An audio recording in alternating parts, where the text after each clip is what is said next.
اینم همون صحنه‌های انفجار اقدسیه. وای بیچاره مردم،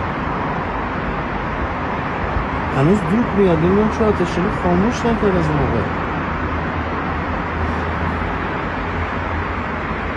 البته بقیه دودایی که بود خاموش شد. این بالا از ارتش خاموش شد، ولی این هنوز نشده. سلام رفقا، به کانال خودتون خیلی خوش اومدید. تو این ویدیو میریم سراغ جنگ هوایی و موشکی کشور اسرائیل به نقاط مختلف ایران و ببینیم که چه نوع حادثه و رویدادهایی برای کشورمان اتفاق افتاده است. در ادامه تمام تصاویر و ویدیوهایی که توسط شهروندان در فضای مجازی دست به دست شده رو کاملا با هم دیگه بررسی می‌کنیم. پس تا آخر ویدیو واقعا همراه باشید که حملات اسرائیل به ایران رو مورد بررسی قرار بدیم. ساعت 4:30 صبح بالاتر از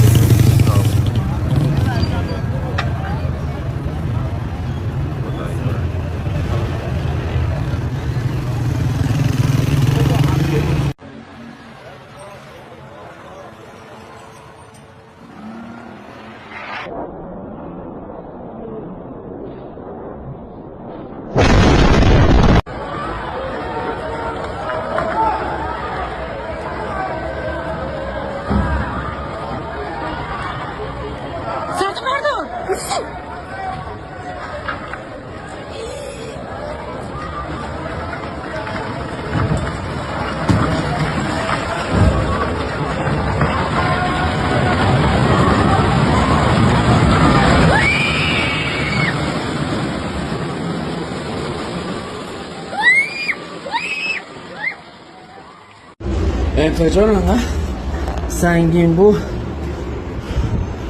مبل و توالت این همسایه بغلی ما نمیدونم چی بوده، کلا فقط همین طبقه رو زدن. یا ابوالفضل، یا ابوالفضل، خونه ما هم سرویس شده. آقا فیلم نگیری عزیز جان.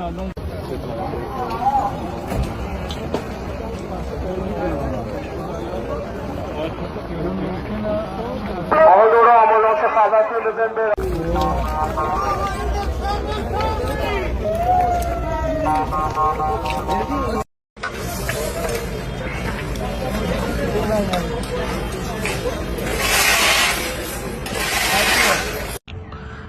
اینجا رو زدن، اینجا هم زدن، این لویزانم زدن، پشتم زدن، پشت لویزانم زدن. بالا هم زدن. بابا منطقه مسکونی مگه نیست اینجا؟ ها؟ خونه شمخانی رو زدن؟ چون؟ موشک همین الان اسرائیل حمله کرد، به صورت زنده موشک زدن و احتمالاً کشته داده. اینجا مردم داشتن ولی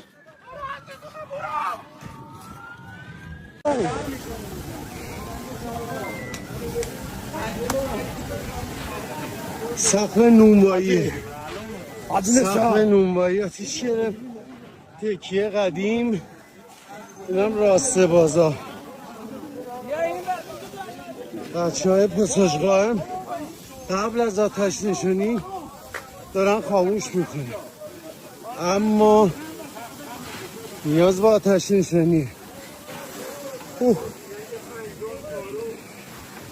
تمام پاساژ قائم اینو همه کپسولان، همه مال بازار قائمی، همه رو بردن زدن، هر چی داشتن. شیلنگای بازار قائم مخزن آب چند هزار لیتریش داره میره، اما باید آتش نشانی بیاد. حجم نونوایی سقفش راسته بازار الان میگیره. این تکیه اصلی، تکیه میره فروش ها امامزاده ساله. باز خوبه این بازار قائم این سیستم رو داره. خدا پدر و مادرش رو بیامرزه، وگرنه تمام این ملک و تکیه میگرفت، تمام ملک ها همسایه میگرفت. ده بازار قائم کرد. حاجی بلال بیا اینجا. بیا از اون بگی اون یکی همسایه هم نگیره. یعنی واقعا دمتون گرم. این ور کلن جلو این که بره توی این همسایه رو گرفتیم. این همسایه هم باید مواظبش بشه. فقط اون ور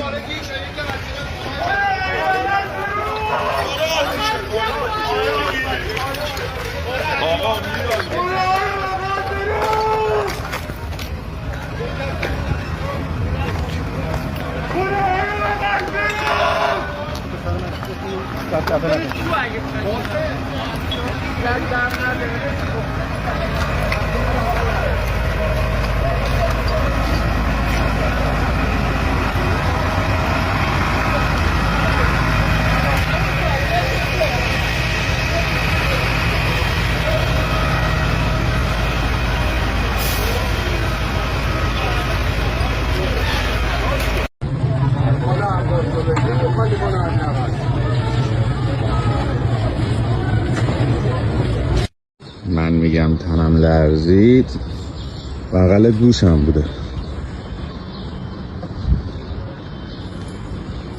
کوچه روبروی ما اینم ساختمون جهان کودک.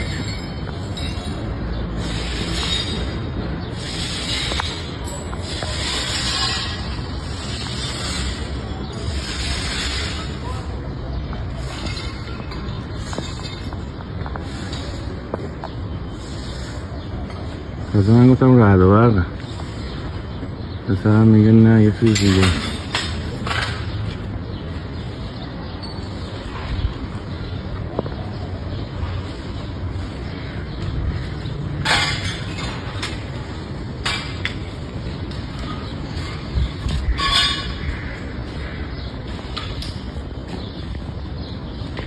برج معروف جهان کودک.